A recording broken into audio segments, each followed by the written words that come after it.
Assalamu alaikum wa rahmatullahi wa barakatuh. Alhamdulillah, how beautiful it is to be with you all here this afternoon. أعوذ بالله من الشيطان الرجيم بسم الله الرحمن الرحيم الحمد لله رب العالمين والصلاة والسلام على سيدنا وحبيبنا ونبينا محمد وعلى آله وصحبه وسلم تسليما كثيرا. This will begin our summer program for the tales of the Sahaba. What are the tales of the Sahaba? For those who were with us during Ramadan, know that we would gather together twice a week. We'll be doing it over the summer once a week to discuss some of the stories of some of the Sahaba.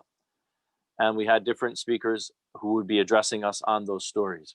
And they are meant for us to reflect upon the lives of these great men, what they gave us, what they left us, to inspire us, to connect us to the Messenger sallallahu alaihi wasallam. So we're going to be continuing with that as well during this summer month, on every Tuesday afternoon, starting tonight, 6:30, and we will continue that every Tuesday. On Thursdays, we will have that for the younger kids for story time. So we'll be doing it once a week. So please make sure you join us throughout this time to listen to some of the stories and tales of the Sahaba. As we go forward, I just wanted to just share a few words of why it is that we spend our time studying the lives of the Sahaba. Why are we even bothering talking about these stories? What is it in there for us? Why should we learn these things? And there's a couple of reasons for this. And you can probably think, and if this was a little more fluid, I can get some ideas from you as well too. But if we think about why it is that we study the lives of the Sahaba, what it is that we should be spending our time with when we're doing that, and why are we doing that? If we look first and foremost, these were the people who were surrounding the Messenger of God, sallallahu alaihi wasallam. So this should be enough, right? The people who actually witnessed and were with the Messenger of God, sallallahu alaihi wasallam, studying their lives, finding out what they said and did, because they tell us something about the Messenger of God. So this is one reason. These were the ones he was surrounded with. These were the ones whom he loved. His companions were those whom he loved, he spent his time with. These were his friends. These were his supporters. Amongst the companions also included his family, whom he loved. And if we think about that just for a moment, if we claim to love the Messenger of God, sallallahu alaihi wasallam, shouldn't we love whom he loved? And if we love whom he loved, what does that mean unless we do what? We learn about those whom he loved, right? If you're in love with someone, you want to be interested in everything they ate or how they looked or what their interests were, right? Otherwise, you don't truly love them. The one you truly love, you want to know who they were, who they loved, what they loved, so that you too can love them. So this is another reason and why we learn about the Sahaba.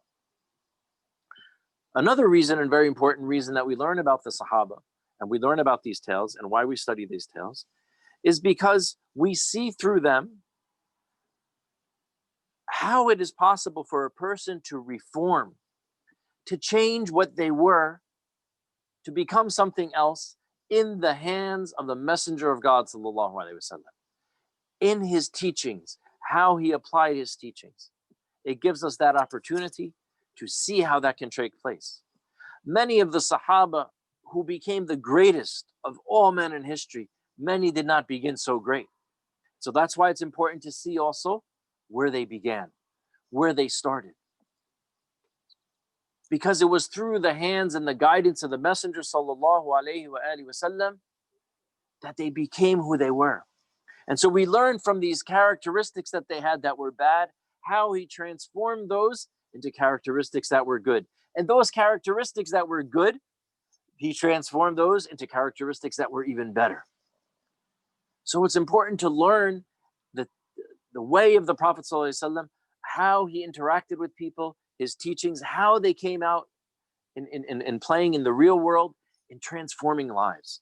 Because ultimately this religion and this deen should be a deen and a religion of transformation, of that we are changing ourselves from the bad to the good, from the good to the better. that we are always changing and transforming. And so we see that in studying the lives of the Sahaba, how the Prophet ﷺ changed men who were at one point ordinary men, maybe even deficient men, and changed them into what? Extraordinary men.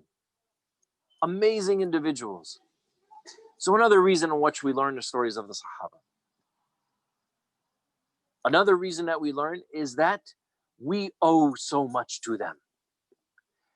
So much of their sacrifice and what they gave for this religion, for the Prophet sallallahu alaihi wasallam, how they spread his message, how they sacrificed so much that others could have and have what they had.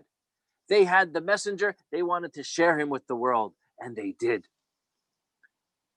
Many of the Sahaba died away from their homeland because they went out. And these were people who never left Arabia. This was part of many of them was part of their culture. They would never leave and travel. But no, when they had the message of Islam, they wanted to share him with the world. And because they shared him with the world, alhamdulillah, we are standing here today. We are enjoying the fruits of their labor, of having this deen transmitted from generation to generation to generation. So we owe it to them to study something of their lives because they have given us so much. So it is out of gratitude that we study their lives. Another reason, we study their lives because through studying them, we become inspired. We see what they had, what they were capable of doing, what they accomplished. These are role models to be emulated, right? And once you learn about their lives and you learn about what they did and what they accomplished, it becomes sources of inspiration for us. We're always looking for examples to follow, role models to follow. And some of us, we hear sometimes in our head, I know, when we hear about the stories of the prophets, when we hear about the stories of the Prophet Muhammad ﷺ, we automatically dismiss maybe those stories as, well, yes, this is a prophet of God, that can't happen to me. These are very special people. And indeed they were. They were the greatest of people and the most special of people and the most special amongst all of them and the greatest amongst all of them was Sayyidina Muhammad sallallahu alaihi wasallam. And that's true. So even though the Prophet is our example to follow, oftentimes we convince ourselves that we can't follow his example, or we use it as an excuse because he was a prophet of God. So the Sahaba give us a way of understanding and follow and role models and examples to follow from people who weren't prophets, from people who weren't the greatest of creation as they were made and in their conduct and behavior. Like I said, some of them may have been horrible in their earlier lives and earlier behavior, but they became the greatest of men through that transformative process. So it becomes a source of inspiration for us. And on top of all of that, why do we learn? Because they're amazing stories. Many of these Sahaba, amazing stories that they had. They could be, Hollywood blockbuster movies, the adventures, the things they did, etc. Absolutely amazing. So these are some of the different reasons and why we study the lives of the Sahaba. And I wanted to just put that in perspective because sometimes we're learning things and we don't understand why we're learning them, or why is this introduced, or why is that introduced, or is there something quote unquote more important to learn? Alhamdulillah. We have many things we can learn, many beautiful things we can learn, but certain things, they're there for a reason. And one of the things about stories of the Sahaba are meant to connect us to the Prophet, to connect us to our religion, to connect us to our deen, right? When you learn about Mus'ab and what Mus'ab was willing to sacrifice for Islam and what he was willing to give up, Mus'ab ibn Umair, as a young youth, so that you could be Muslim, and what he gave up. And then we find it difficult. We don't want to give up maybe doing something with our friends, or because we're going to feel embarrassed. And you see what he gave up and you learn that story, you become inspired. Look what he gave up. Look what he had. Look what he gave up. Look what he accomplished by giving up. And I'm scared to be embarrassed in front of my friends for doing this, or I want to take this thing, or I want to do this thing. All sorts of actions we want to do. Oftentimes, we feel embarrassed, we feel this, we feel that, we feel given to our desires and temptations. But when you read the stories of Sahaba like Mus'ab and others, especially the young ones, then you should become inspired. Really? All that sacrifice that he gave and You want to throw it away for some momentary pleasure that isn't good for you anyway. And we know that, and you know that rationally. Really? All that sacrifice? So these are ways in which we connect to the deen and we connect to the Prophet ﷺ, connect to our religion. So this is why we learn about these tales and stories. But I want to focus on one aspect of the idea of transformation and transformative quality. And I want to put it in the context of what we're seeing and witnessing today on the news and the media, what's going on around us with our African American brothers and sisters, what is becoming, what was there and now is just becoming more apparent for people to see, but has always been there, of what they are suffering and how they've been victims for so long from the aggression.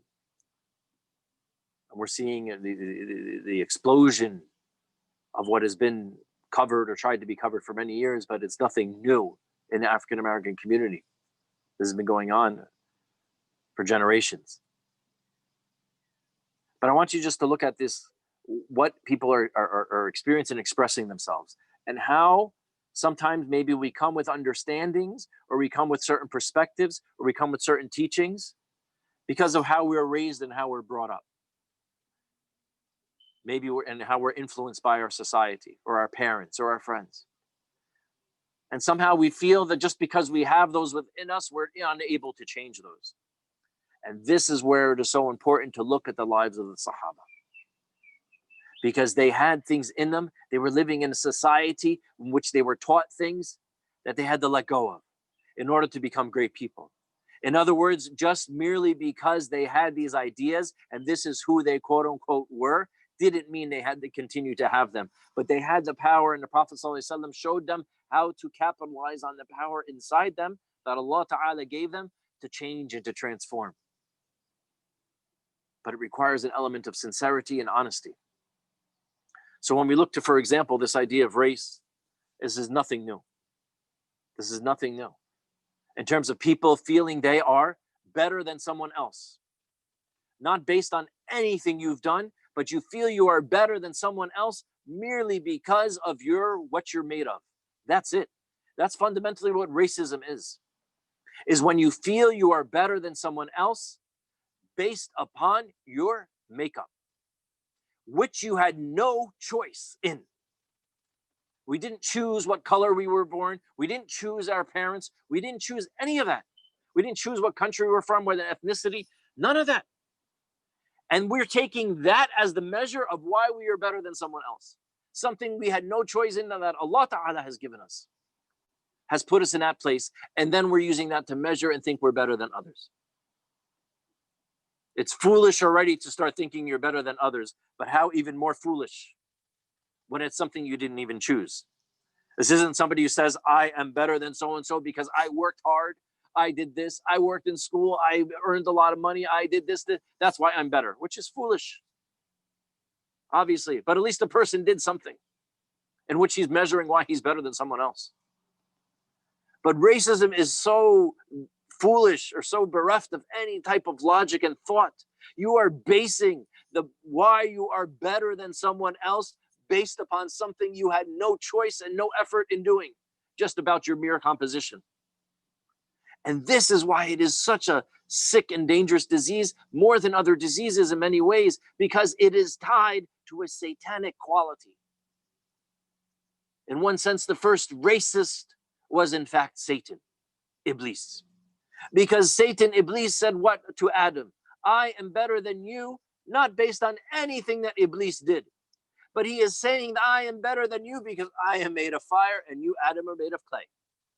Something that Adam had no choice in. He was made of clay, had no choice. Iblis had no choice to be made of fire. This was from Allah's decree. They did nothing. He did nothing to make the claim that he is better. Or the claim on which he said he was better. He could have said he was better because of this or that or whatever things he could have said. I'm smarter, I'm this, I've been around longer than you, you came before me, blah, blah, blah, blah, blah. Something that he did. But no, he says I am better than you because I am made of fire, you are made of clay. The one thing he had no choice in.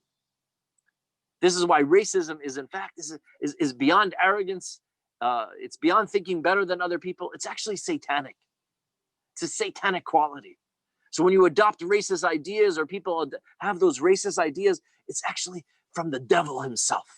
It's demonic. And this is why we must be very careful that we don't allow any of that disease and that sickness to enter into our hearts.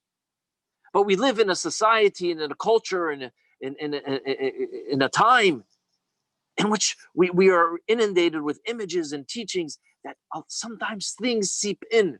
And maybe even our families and our traditions and our ethnicities and cultural values that they put on color come into our hearts. So we have to be careful that we don't let it come into our hearts. But when it comes into our hearts, we have to be honest that it's in our hearts, that we want to get it out of our hearts. So when we look to this situation that we're looking around you, or you're seeing on the news, I want you to think about this. One story, and I'll leave you with this. The great Sahabi Bilal, that you learned about, maybe you learned about previously in the previous tales of Sahaba. At one time he was in Medina and he was with the companions, and there was the other great companion, Abu Dar al-Ghafari. Another great companion, someone who was with the Prophet ﷺ and was with the Sahaba. Amazing individual, another story, that you should definitely study. Beautiful person. And he was sitting with the companions and he had gotten into an argument with them about something. Just they were arguing back and forth. And Bilal said something to him too, just in a discussion. Back and forth, they were discussing. And Abu Dar got so mad at him, he said, "Oh, you Bilal, you again, you're also now questioning what I'm saying?" And he said, "Oh, you son of a black woman. Oh, you son of a black woman." Now that sounds, what does that mean? Bilal was the son of a black woman. His mother was black, he was black, right? From Africa, from Abyssinia, originally. He's black. So where's the insult? In that culture, in that language, it was a horrible insult to say, right? We have certain insults, and we don't have to repeat them, but in our culture, at certain things, if you look at the meaning of it, it's actually not bad, but how it's used, you understand exactly that it's meant as an insult, right? So I don't need to repeat those, you have in your mind, right? So he called, "Oh, son of a black woman," which was meant as an insult. Like that's something to be, and Bilal knew that. Bilal didn't say, "Of course I'm son of a black woman. My mother was black." He understood exactly what Abu Dar meant and how that phrase in and of itself, pointing to his color, how that was so insulting, right? So what does he do? Sayyidina Bilal goes to the Prophet of God and he tells him, "I'm going to the Prophet of God to tell him what you said." Why? Two reasons. Could Bilal have lashed out? Sure, he could have. He could have responded, right? Said, "How dare you?" Bilal was a proud man. "How dare you call me this? How blah, blah, blah, blah, blah," right? Start a fight with Abu Dar. But would that accomplish what Bilal ultimately wanted? Bilal ultimately wanted Abu Dar to understand what he said was so wrong and so bad and so ugly. And Abu Dar, in all of his greatness, at that moment, was saying something so ugly, something so below him. So Bilal wanted that to change in him. And if he just started arguing with him, Abu Dar was also a proud man. Maybe he would respond and not take the lesson. But if he took him to the messenger of God, sallallahu alaihi wasallam, he knew that Abu Dar could be corrected at the hands of the messenger of God. Number one. Number two, Bilal himself, he's going to the messenger not as a tattletale. He's hurt. This is his companion. This is his friend, Abu Dar. And Bilal is hurt that his friend told him this. So who is he going to? Not to slander him. He's trying to deal with the pain he's dealing with. That how could his friend tell him this? And he's going to the best of people to advise him on what to do. The Prophet of God. So Bilal goes to the Prophet Muhammad ﷺ and he tells him what happened. Abu Dar comes running shortly thereafter because he knew Bilal was going. And when the Prophet ﷺ says, he sees him very angry looking at Abu Dar. Just by his face alone, Abu Dar could see what he had done. And the Prophet ﷺ says, "Oh, Abu Dar, did you say this? Did you say this expression to Bilal?" Abu Dar says, "Yes, I did." Look what the Prophet ﷺ says. O Abu Dhar, you still have within you something of the Jahiliyyah. What does that mean? The Jahiliyyah is a time period before the Prophet ﷺ comes to Arabia and teaches them about Islam. It is the time period we call Jahiliyyah, the days of ignorance, when people were doing all sorts of things that were just idiotic and moronic, right? How they treated women, how they treated slaves, how they treated other human beings who weren't in their tribe, all of that stuff that we hear about, the problems with the Quraysh. We call that whole era Jahiliyyah because the Prophet ﷺ came into this era of ignorance with guidance and light. And so he brings them guidance and light.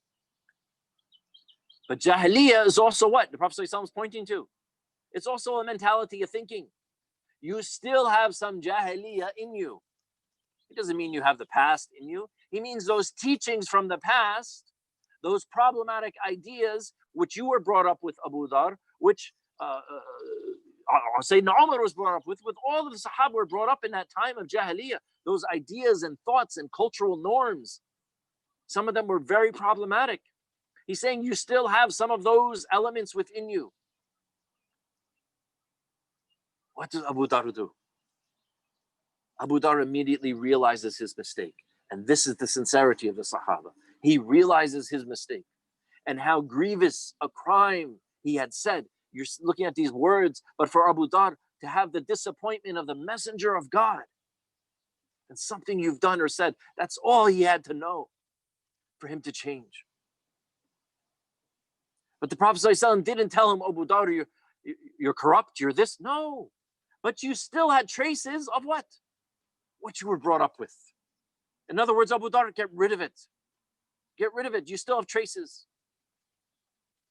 Right? So Abu Dhar, what happens? He immediately asks for forgiveness. Not only that, he goes to Bilal. He puts his face on the ground and says, oh Bilal, put your foot upon my cheek because you indeed are better than me. Because he realized at that moment when he was insulting Bilal, calling him son of a black woman, that somehow he was feeling he was better than Bilal. And he wanted to make sure he understood for himself that no, Bilal, you are better than me. Humbling himself at the foot of Bilal. But look at Bilal's response. This is the amazing thing about these Sahaba. Look at his response. Does he take his quote unquote revenge to stick it to Abu Dhar? To put his foot on the face of Abu Dhar? That's right. Got you where I want you. That's what you get for calling me. This name, that name. Is that? No. Bilal grabs the face, the head of Abu Dhar, hugs him, and says, no. Kisses Abu Dhar on the face. It's not for me to be putting my foot on a face like yours. Because he understood too, this was not the character of Abu Dhar. He had some problem. He had an issue. He had something of Jahiliyyah, as the Prophet ﷺ pointed out, in him. But alhamdulillah, he recognized the problem. Brothers and sisters who are watching, please. This wave, racism that we're seeing manifest in its most ugliest forms, and how it's played out in society today. Don't just sit back. Don't just sit back and watch as other people are doing and just watching the news and what's next, like it's a show. The first thing every one of us must ask, do we have something of that Jahiliyyah in us? This is the question we have to ask.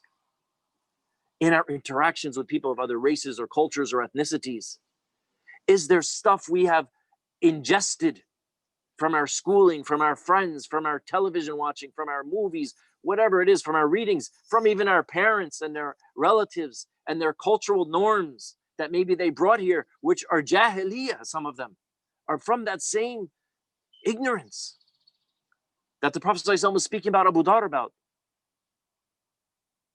Do we have that? Because if we do, we have to ask ourselves sincerely and honestly, do we have the power and strength of Abu Dhar to change it, to recognize it, to identify it, make tawbah? There is no shame in having something of racism in us. The shame is when it is pointed out to you, because we are all products of our environment. The shame is when it is pointed out to you, either by yourself or by somebody else, do you struggle to rectify it, as Abu Dhar did? That's the first thing we must ask. Yes, obviously we work toward others, etc., but make sure that whatever, as we're watching these things, as we're interacting with others, that we don't carry this ugliness within us. Our Prophet ﷺ said this is part of Jahiliyyah. We don't want to have Jahiliyyah in us. Even if we digested it and we didn't even know we digested it. We just absorbed it from the world around us in the times we're living in. And we're seeing it, brothers and sisters, manifest in the most ugly ways. To the highest places of power in the world, we're seeing this ugliness, this satanic quality manifest itself. Let's make sure that we don't even have a bit of it in us by being honest with ourselves and working toward rectifying it once we see it. There is no shame in having these things, like I said, because we are products of our environment. The shame is only when it is pointed out and we're not man enough, we're not woman enough, we're not courageous enough to admit it to ourselves and others and to work on rectifying it. Let's not have that jahiliyyah within us. Let us use these stories of Sahaba. This is just an example to give you of a story of a Sahaba, that we don't just read the story and move on. We should immediately, when we come across the story of Abu Dhar and Bilal, and we're listening to that and we're being told that story, it should be immediate. How does this affect me? How does this impact my life? When we learn about Sayyidina Umar, when we learn about Sayyidina Mus'ab ibn Umar, when we learn about all of these greats, what they did, what they accomplished, what they changed, what they didn't change, how does this affect me personally today? This is how we want to engage these stories. Active engagement, and how they apply to our lives. What lessons can we take? Not merely just facts, but reflect upon ourselves. We are all, alhamdulillah, we are all old enough to do this. We're not little children, right? So we learn these stories to learn also about how to improve ourselves. And we can take this example of something today, inshallah ta'ala. Now let's work toward that. Work toward addressing if we have that within us. We don't want to be, if we had to face the Prophet ﷺ, that he looks at us in disappointment. You have something of jahiliyyah. We ask Allah subhanahu wa ta'ala to purify our hearts, to cleanse our hearts, to make the stories and the lives of the Sahaba resonate with us, that we connect to them, connect to the Messenger sallallahu alayhi wa alihi wasallam, connect to the teachings of his book, the book of Allah subhanahu wa ta'ala.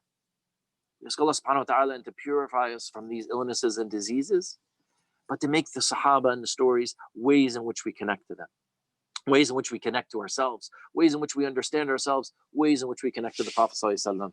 Brothers and sisters, we're looking forward to an exciting summer in which we will tell some of these tales and some of these stories of the Sahaba and the Sahabiyat, of course, and then the woman Sahaba, the male Sahaba, young and old, different ones. We've already told a few. We're going to continue on that. We've been blessed. We've been blessed, unlike any other community, to know the personalities and stories, not one, not two, not 10, not 15 disciples, not 20. No, thousands upon thousands upon thousands. We know their stories. We know their names. All of them were made great by knowing the name of the Prophet sallallahu alaihi wasallam. They would all be forgotten. Who was Bilal? Who was Bilal? If there was not the Prophet sallallahu alaihi wasallam, who in history would write about Bilal? Poor slave from Abyssinia in Mecca. Nobody cared about Mecca. Nobody cared about slaves. Nobody cared about people from Abyssinia at that time. But because of his association with the Messenger of God, through his following him, we are standing here today over 1,400 years later in New Jersey discussing Bilal.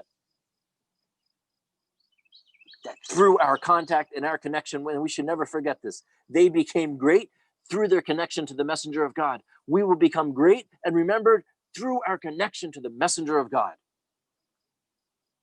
Then you become remembered and great. Not only here on earth, but even more importantly in the heavens. We ask Allah subhanahu wa ta'ala to bless you all. We're looking forward, like I said, to an exciting summer. Inshallah ta'ala, Tuesdays at 6:30. And as well, you should be picking up books and reading as well of additional stories of Sahaba, especially as school's out. Connect to them. You'll be inspired by them. This is your heritage. This is the greatness of our history and tradition comes from the greatness of men like this. These are our heroes. These are our role models. These are our examples. These are men unlike other men. These are like women like unlike the other woman. That's why we're studying them. And we claim them because they are us. They are part of us and our tradition. We ask Allah subhanahu wa ta'ala to give us that opportunity to do that this summer. Thank you so much for your time. I'm sorry for going over. I just wanted to set the tone that we should be in a mindset and an understanding of why we're approaching these stories. May Allah subhanahu wa ta'ala bless you all. Assalamu alaikum wa rahmatullahi wa barakatuh.